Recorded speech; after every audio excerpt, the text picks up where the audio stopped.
Welcome to another In Wheel Time podcast, a 30-minute mini version of the In Wheel Time car show that airs live every Saturday morning, 8 to 11 a.m. Central.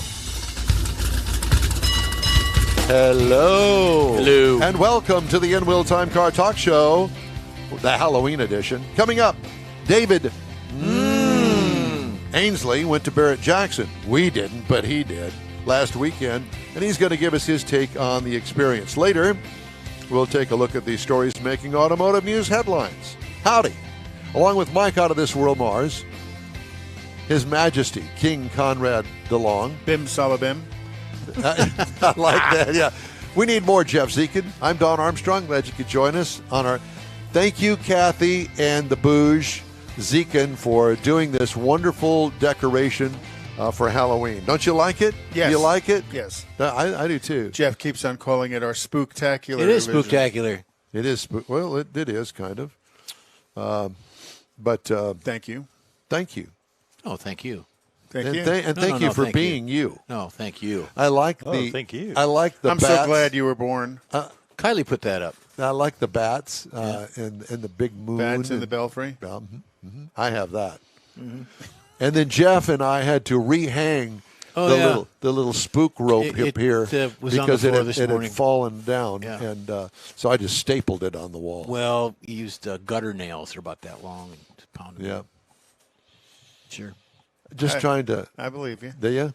Keeping it up. Yeah. You know, you got How's your illness? I know that you were I ill was fine. It was because you didn't have a COVID shot. I did. I didn't. I have will COVID. never get a COVID shot. Well, apparently not. And I 'cause told you him when he got walked COVID. in, if you got me sick, that was the end. That was the end It was the end of of Jeff. you, not of me. Yeah. You know, sniffles, nothing much. I was running a temperature. That was Mike's nickname in high school. Sniffles? Yeah. Sniffles Malone. It was John DeLorean's problem too. I don't And think that he Biden. did it. I think that he was just dealing it. Biden's got sniffle problems. No, Biden has Never mind. way more problems. Never than mind. that. I voted this week. I did too. Did you vote? Not yet. Mars, you vote? No, I got. They don't have any voting booths over there? Yeah, they do. We're trying to get the weather situated. I got to take Mom to vote. She wants to go vote. We got to have time to take the wheelchair and all that stuff. Only take her if she's voting R. That's right. And you have to Not stay. going to vote R. Don't My take her. problem is monitoring my dad's vote. He's dead. I know, but sometimes But he he still still votes. shows up as a voting for Democrats, and that kind of irritates. Never mind. Well, Well, yeah. that's what they do. Yeah. Well, Lena Hidalgo's going to fix all that. Oh, good. Well, I heard they're expecting such a big voter turnout. They asked the Republicans to show up on Tuesday and the Democrats to show up on Wednesday. That'd be good. That's so old. All right, That yeah, is that's so a bad old. old joke. Yeah.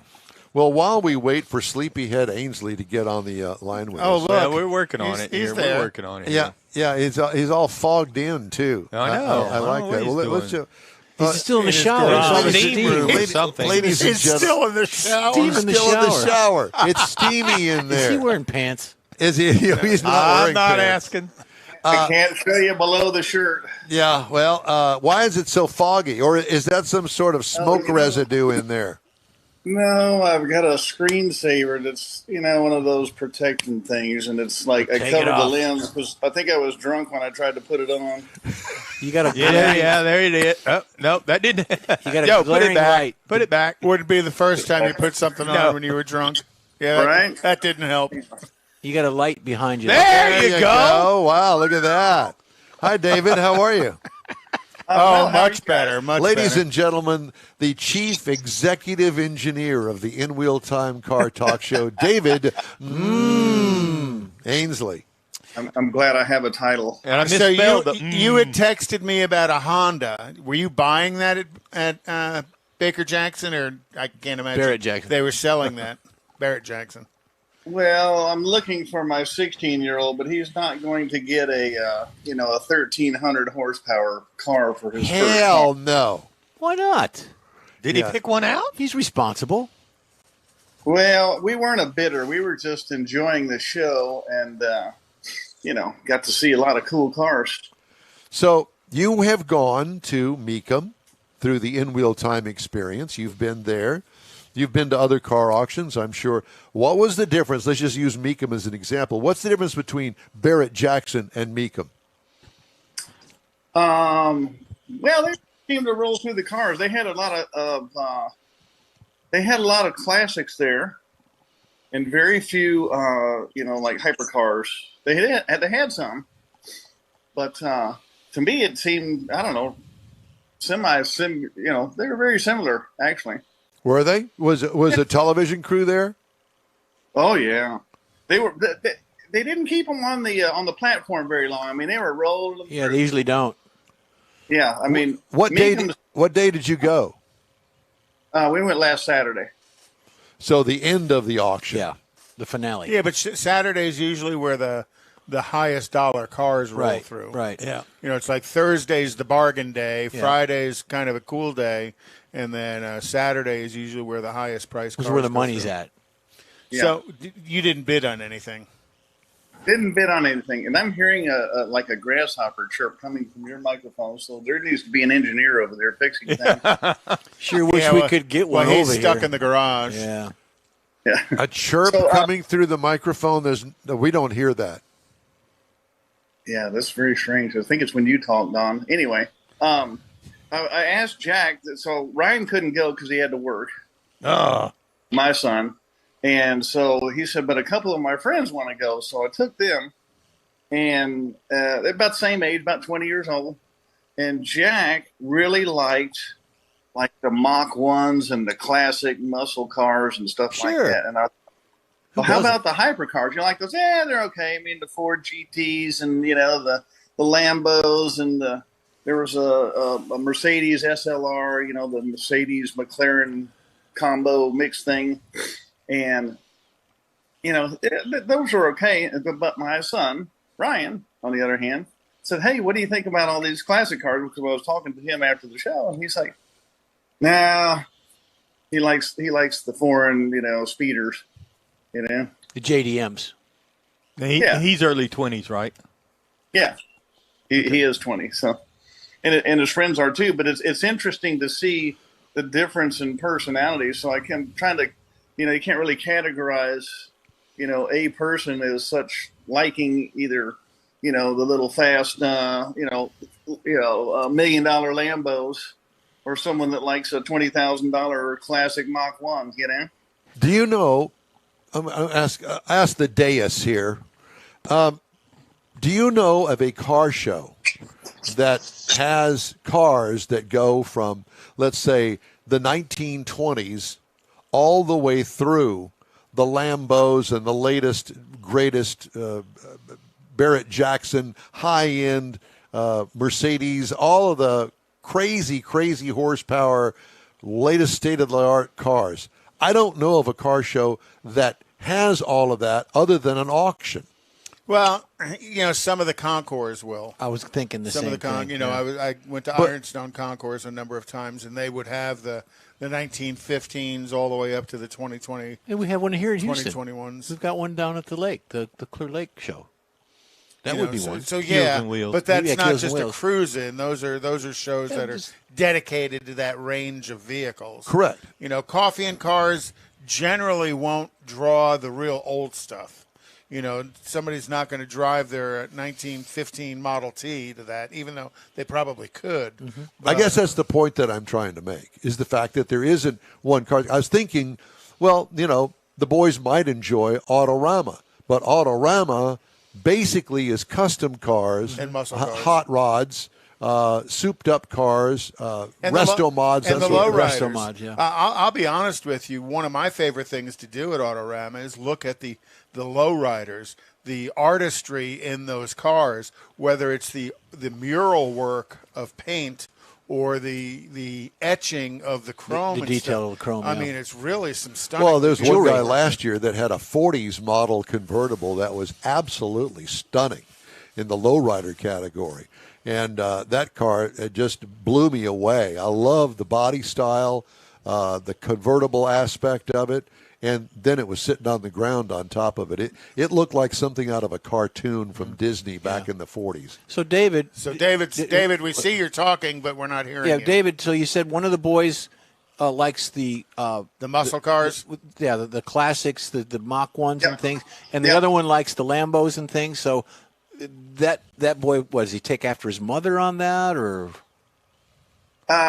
It's interesting because this same fellow named Jack goes to the coffee and cars, and he's really grooving on all the Porsches and all the foreign High dollar speeders, stuff, yeah. the high dollar stuff, and yet he says, I really like the Mach 1. So I don't know where he got that. It could have been from his dad or just a personal I was thing. talking about one of your boys. Well, they all like the foreign, the speeders. JDMs. But the JDM type stuff. But if you stop, Jack, he's like, where else can you get a 400 or 392 cubic inch car that's got 200 horsepower? So. well, there is that, which isn't very. But I compare today's generation, that the boys that he went down to Barrett-Jackson with, back when I went to my first Autorama in the Albert Thomas Convention Center, and I was blown away, but the cars were 20 years older at that point, so we're talking about 1970. So the cars basically were 50s, some 60s, certainly no 70s because it was 1970. So if you parlay that into today's group generation, they all grew up with the JDM thing when mom and dad had the Honda, when mom and dad had the Corolla. So they're familiar with that. So it really isn't a stretch. I mean, if you stop and think about it, the only difference is that four-cylinder engines as opposed to great big humongous gas-guzzling V8s of the 50s. And the weird thing is some of those four-cylinders of today are going to beat some of those V8s of the 70s. Yep. This thing that I've got out here right now, this Elantra N, it is a 6-speed manual transmission. It's got basically racing seats in the thing. It rides like a race car, and it hauls donkey. And it's truly amazing what you can get out of a four-cylinder engine. And then there's David's van. That's a nice van. Yeah, and then there's the van that's been up to the Odyssey. UP of Michigan flawlessly, by the way. Up and back. I like that. I like that van. Well, 20 years old, and I got it a couple of years ago, about a year ago, actually. From Emmons. It only had 36,000 miles on it. Yeah. So. Yeah, no, and how did it do on your trip to the UP? It was perfect. Right. It was. I think that the only thing that you did was you put new tires on it because the other ones were kind of just general maintenance, oil change, crappy. check the belts and all that. Yeah. Yeah, I didn't do. I didn't even change the belts when I got this thing. I changed all the fluids and put new tires on it, and I changed the headlights because they looked like someone put Vaseline on them. So they had cataracts. Conrad looks like that in the morning too. Yeah. Looked like your camera did on your phone before you cleaned it off. Oh, yeah. Exactly. So put gas in it and go. What kind of mileage does that thing get, Dave? It's got a V6 in it, right? You got a V6, 3.5 liter. Got about 23, 24 on the road. That's actually, nice. Yeah. That's not bad at all. Yeah. but we had 3 people in there and just loaded down. So. Well, that's good. the great thing about those vehicles. And you went at a time when the gas was a little higher too in price. Oh yeah, yeah. Across the country, it was probably close to $5, I think. Yeah. Yeah. And diesel was $5.50. I mean, it was just kind of crazy. So you were asking me about a Honda Civic the other day. What was that about? I forget which one. We've been looking at some, but I can't remember why. Is this you're trying to get a car for your 16-year-old? Yeah. Just something calm or something cool? Both. I want to get something where you don't have to pay $8,000 a year for insurance. And actually, Civic's a very good choice. I think Civic is a great choice across the board. Honda's proven themselves worthy as far as quality and durability goes. I would also say pretty much any Toyota would be about the same. but at that price point, he's going to be looking at like a Toyota Corolla. It's really funny. We're finding that the Hondas are a lot more expensive than the Toyotas. Oh, absolutely they are. Yeah, because they hold their value a little bit better. And there's a maintenance factor involved in the Hondas that, generally speaking, aren't with the Toyotas. I know that the timing belt is one of them, and you have to change, according to specs, change the timing belt, I don't know, every 35,000 miles or something. I think it's now up to 90. And it is a total pain to do it. And so that's something else that you might want to look into if you're in the market for a Honda. So, David, when he wants to go somewhere, what does he drive? Does he drive the van? Does he drive your vehicle? What does he do? Well, he just got his first job yesterday, so he hasn't what he wants to drive is this. Well, yeah, let him. Yeah, he can have it. Yeah, what's wrong with that? Yeah, That's no your problem. car. Yeah. David drives Well, the van. they're both my car, but, this one is a little faster than the Honda Odyssey. Yeah, no kidding. It's also a little bit cooler. Oh, well, sure. So, what was the Honda? What's the sporty one? The Civic. Oh, the S-Type. Yeah. Yeah, get it SI. Yep. Yeah. Well, that's the blue one I had sent you all the pictures of. I'm sure he'd love to have something like that. But again, the Honda Civic kind of ranges everything from the base car all the way up to the sporty car with the SI and the wings and all those. Now, is he mechanically mechanically inclined? Not so much. So whatever it is that you get him, pretty much is the way it's going to stay. Yeah, it needs to. Unless his brother gets hold of it. Put some fart can exhaust system on it. Well, he probably. We didn't need that at all. I got that all over the microphone. Yeah, you did. Absolutely. So, but we also found that, there's some Mazda 3s out there that look pretty cool, too. Yes, there are. And they come in some two-doors. My daughter had one. She loved it. Yeah. So, yeah, I mean, if you look around. eBay's a good place. Anything online. Yeah, Emmons Brothers, you never know what they have in stock because that's always moving. Yeah, and you've had success there. And it also sounds like used car prices is stabilizing, if not maybe headed down in some models. Might not be headed down in all models. The other thing is, too, is that when Jerry gets back, you might want to go down there and say, this is what I'm looking for, and he can put the word out to his buyers. That's what they do. And might be able to find you one like the van. Yeah. And while you're down there, I think in their inventory, I think they have an '02 Corvette with only 9,000 miles on it. So it'd be low mileage. And if he could put him in that, then, he could put some miles on it without hurting it. And they've got some Jeeps. I've seen Jeeps down there. They got some Wranglers they got and Jeeps coming out Renegades there and all that. Yeah. Good stuff. Yeah, you think I should get his first car as a Corvette? Hell no. No. Why not? We're worried about Don having a Corvette. Yeah. No. Well, you could take the Corvette and give him your Infinity.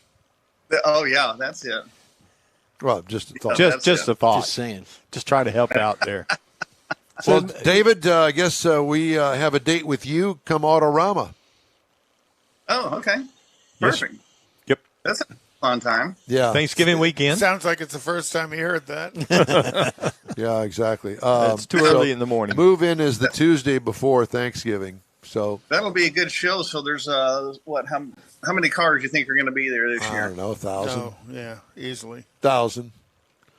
But like I said, it's a different kind of show. Yeah, you were talking about the car show aspects of the auto auction and being able to see all the vehicles and everything. The difference between that and Autorama. Autorama, they've got stanchions, they've got barriers, they got a setup, A display. But if you go to that auto auction, they're just there. They're there. I mean, you can get some up of them, close. they want you to open the door and look in it because they want you to buy it. If you're serious about going to buy something, then buy Michael Wooding to go along with you. Oh, yes. Because he knows what to look for. That's might be my suggestion. David, it's great to talk to you. Thank you very much for joining us today. Well, you two, it's different to be on this side of the camera than behind the scenes. So. Well, we're glad you woke up to talk to us. Yeah. But there's that. And did you wake up to say, "Oh God, what's wrong over there today? What do I have to fix online today?" The cricket in my microphone. I know if I didn't get called at 7 a.m. that things were good. So. Or they were really, really bad and nothing works. No phones or nothing. Hey, give the best to your boys for us. We'll do it. All right, man. We'll talk to you this week. Love you, Dave. Yep. All right, Yeah. bye. All right. We'd love to hear from you. Shoot us an email. Address here at In Wheel Time is info@inwheeltime.com. Let's see. So did you hear that Toyota is working on a new GR86, one of your favorite vehicles, that little two-seater that they build? Except this one's going to be a turbo hybrid model. Well, speaking of, Toyota is considering a reboot of its electric vehicle strategy to better compete in a booming market.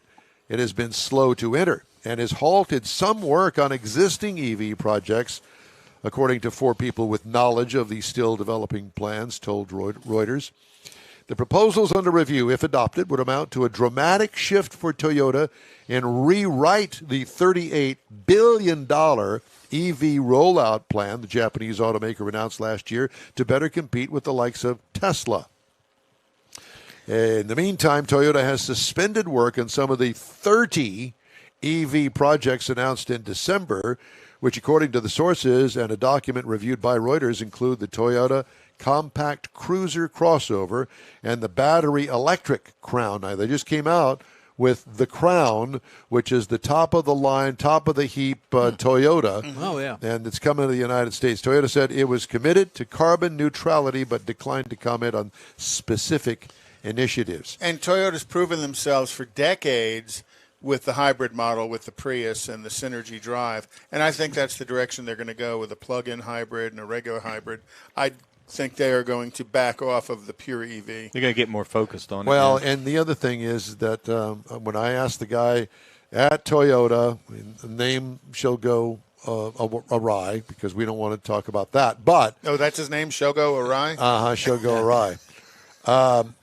Very Japanese. Shogo Arai.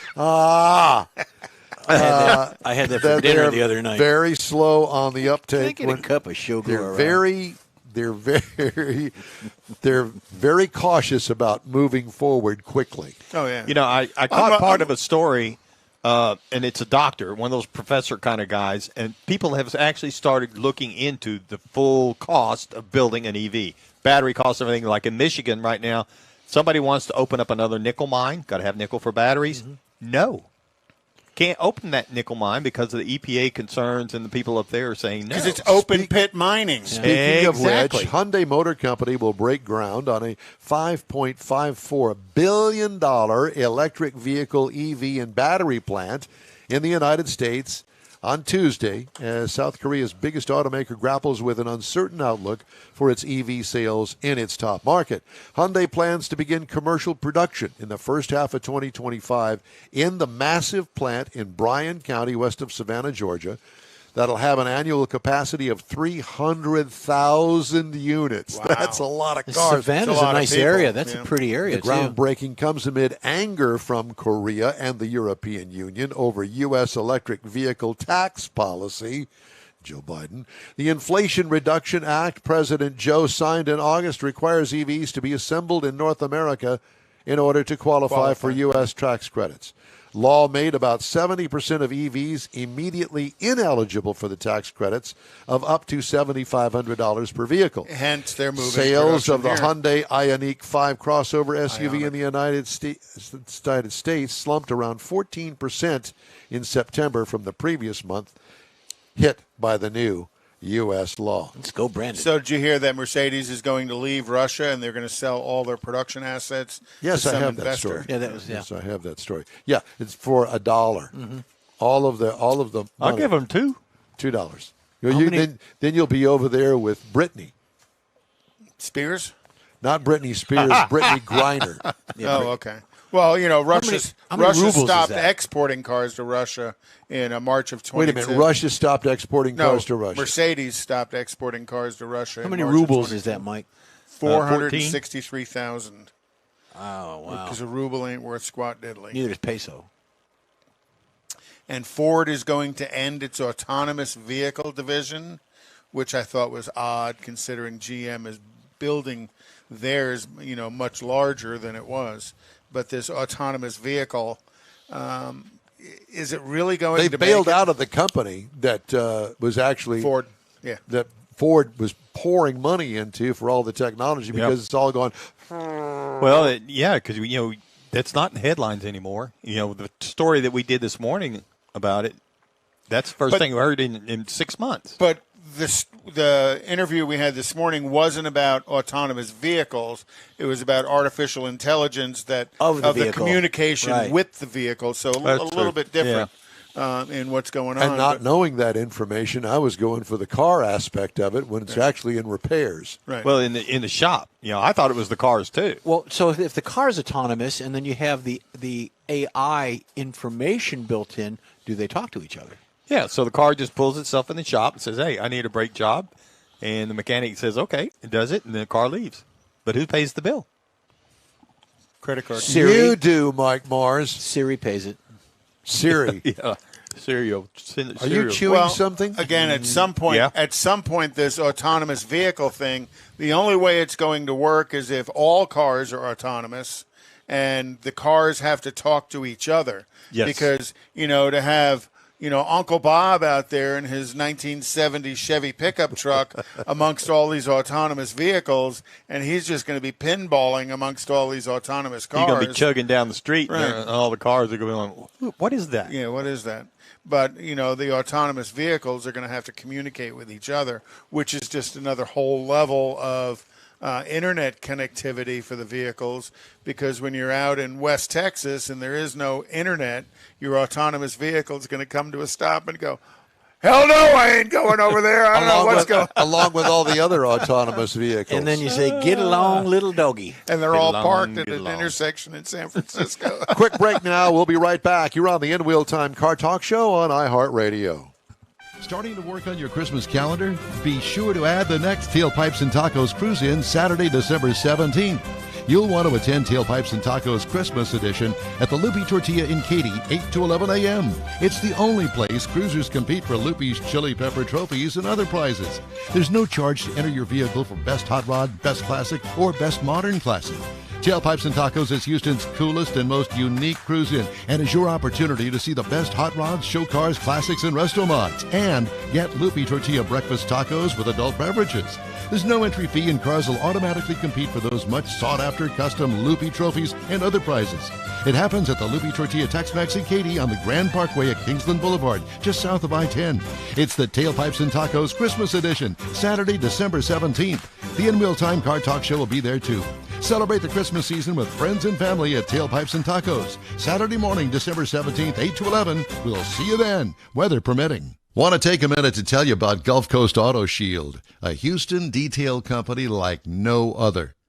Gulf Coast Auto Shield offers paint correction services that'll give your car, truck, or SUV a like-new shine. Afterwards, you'll want to protect it with a professionally installed nano-ceramic coating or protection film. Worried about your very expensive windshield getting damaged, broken, or cracked? Let Gulf Coast Auto Shield install Exo Shield, a windshield protection film. Give John Gray a call today or check out their website, gcautoshield.com. Hey, whether you own a new, ultra-expensive, exotic, or a 5-year-old Suburban, Gulf Coast Auto Shield will help keep your investment looking like the day it rolled off the assembly line. Gulf Coast Auto Shield is conveniently located on the South Sam Houston Parkway, just south of I-69, the Southwest Freeway. Meet the staff and check out all of their services online right now at gcautoshield.com. The In Wheel Time Car Talk Show is now part of the iHeart family. Now you'll have access to 24/7 Car Talk anytime you need a fix. Just download the iHeart Radio app and ask for In Wheel Time Car Talk, and there we are. Be sure to save us in your iHeart library for instant access. No matter where you are, you have the best Car Talk Show right on your PC, laptop, or mobile device and never have to worry about finding us again. Of course, you can always get access to our video and audio streams via InWheelTime.com and your favorite podcast channel, and all of this is free to you. From the iHeart Radio app, you'll not only hear our Saturday morning live show, but the best shows of the past, updated weekly. Never miss a minute of up-to-date new car reviews, pre-owned reviews, Conrad's Car Clinic, informative interviews, automotive news, and the most fun car talk show on the planet. Just download the iHeartRadio app, search for In Wheel Time Car Talk, save it to your library, and with a tap of the icon, you'll be in touch with your favorite Car Talk team. In Wheel Time Car Talk, streaming now on iHeart.com/In Wheel Time Car Talk.